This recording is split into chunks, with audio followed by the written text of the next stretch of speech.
the next question that this segues into is, should I use a property management company to collect the land contract payments and manage the property? So this is a question framed from the perspective of the seller, I believe, asking, Right. should I use a property management company to collect the land contract payment from the purchaser and then also manage the property?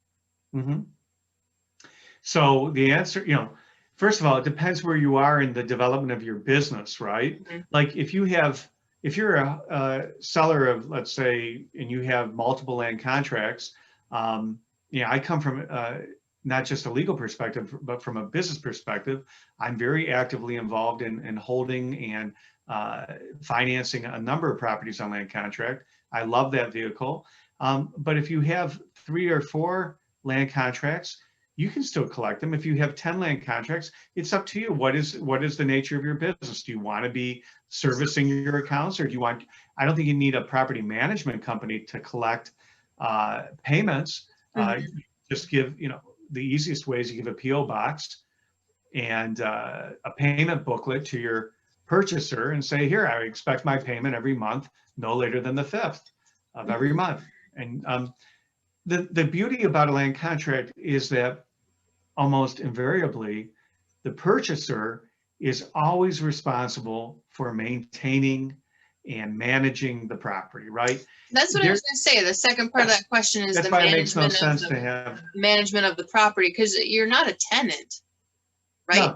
No, right. You're not a tenant. I mean, it would make sense now on that side, which is a completely different show, which probably needs much more time because there's so many more variables.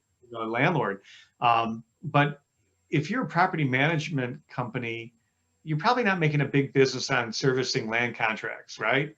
Because the land contract purchaser is obligated to maintain the lawn, to maintain the snow, to do everything. It's their home. The buyer, they're buying their home. And so there's going to be provisions within the contract that say, hey, act like it's your house, maintain it in good condition. And guess what? As the home seller, the guy who's financing it, this is why I love it so much. I don't want to hear from you.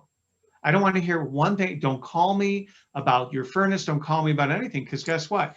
In the purchase agreement, you did a home inspection. I'm doing the seller financing. All I want is I want that check in my PO box every month. And that's it. I don't want to hear from you. And there's nothing more I should have to do except wait until that payoff comes in. And somebody calls me and says, hey, we need you to sign some paperwork.